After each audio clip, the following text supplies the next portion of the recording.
Welcome back to another episode of ROC Boys football.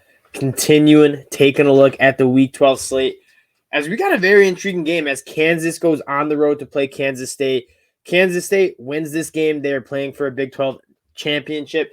Kansas State been quietly one of the most impressive teams in the whole entire country outside of a few disappointing losses. I'm telling you, if Will Howard does not go down in that game against TCU, they're probably beating TCU. This Kansas State team is very, very good on the defensive side of the ball.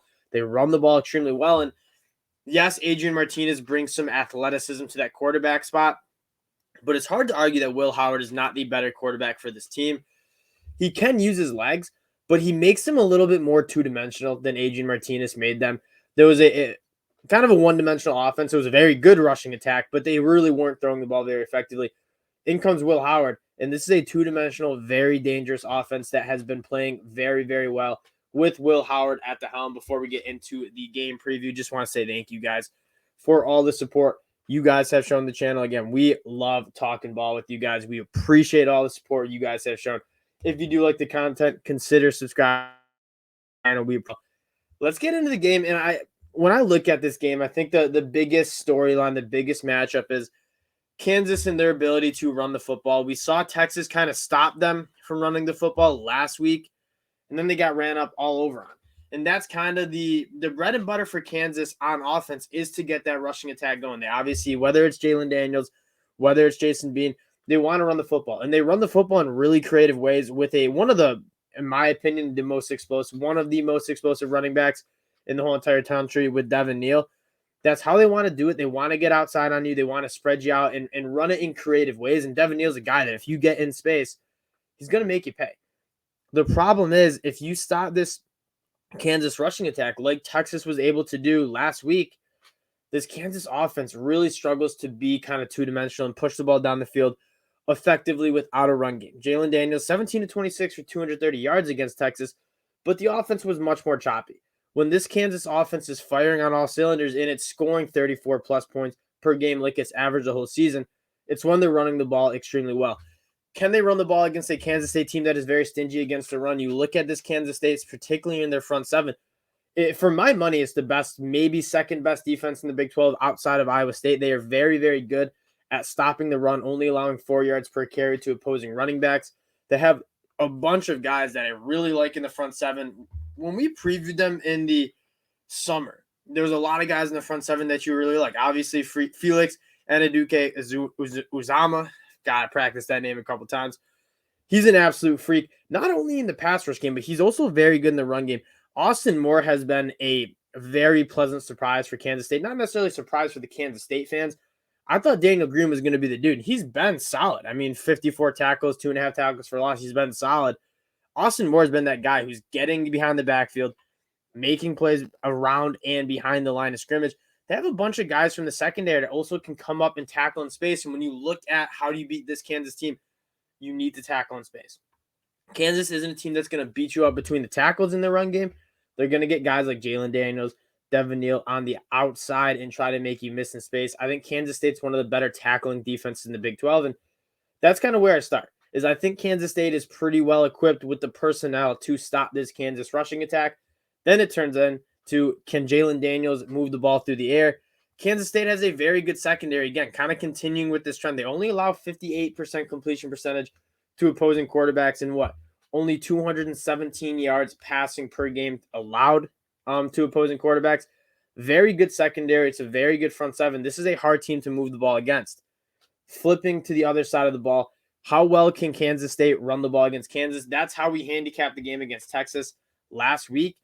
Texas can't really throw the ball very well. What they can do is run the ball extremely well. They have a much improved offensive line and obviously one of the best running backs, if not the best running back in the country in Bijan Robinson. Kansas State also has a very, very good offensive line, especially in the run blocking department. They also have one of the best running backs in the whole entire country in Deuce Vaughn. Deuce Vaughn obviously doing his thing, not only running the football, but outside of the backfield too, averaging 5.2 yards per carry, but also 266 yards out of the backfield. DJ Giddens also coming on, was their leading ball carrier actually last week against West Virginia. This team runs the football very well, and that is what Kansas has really struggled with. This Kansas team and what Coach Leipold has done is very impressive. They have some playmakers, guys who can influence the score of the game at certain spots. Guys like Jalen Daniels, guys like Devin Neal.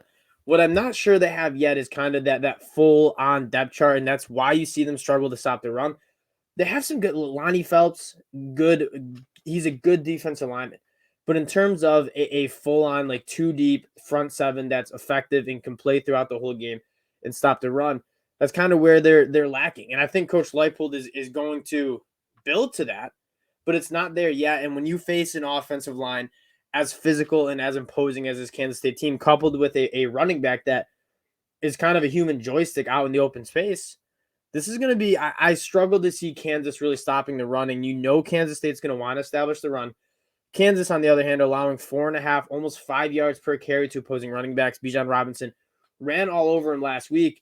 It seems to be a really good matchup for Kansas State on both sides of the ball. Now, getting to the spread, I like to see this number inside of 10 because Kansas can score points. They hit those explosive plays throughout the run game. They also have some wide receivers who can hit some explosive plays. Jalen Daniels having another game under his belt, kind of coming back from that injury, scares me a little bit. If I had to lean in this game, it would be Kansas State minus 11.5. I also think that over-under, the total is a little high because I think Kansas State, they're going to score points, but they're going to run the football a lot. Time's going to be bleeding off the clock. I don't know if Kansas is going to be able to score that much against a Kansas State defense that flies around, makes open field tackles like some of the best in the country. I wouldn't touch the total just because Kansas can hit explosive plays and Kansas State might really run up the score, kind of like Texas did. I do kind of lean towards Kansas State minus 11.5. And if you see that line kind of dip below 10, say Texas loses on Friday and Kansas State has clinched a spot in the Big 12 championship game, maybe that line gets below 10, worth monitoring.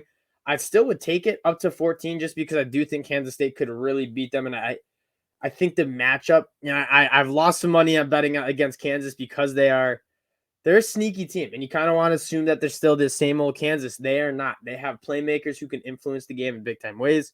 That being said, the matchup that Kansas State brings to Kansas seems just a little too one-sided for Kansas State. That reason, I'm going with Kansas State minus 11.5. You can book that one. Like that pick a lot. Again, we appreciate the support you guys have shown the channel as usual. If you do like the content, consider subscribing to the channel. We appreciate y'all, and we'll talk to you guys later. Peace.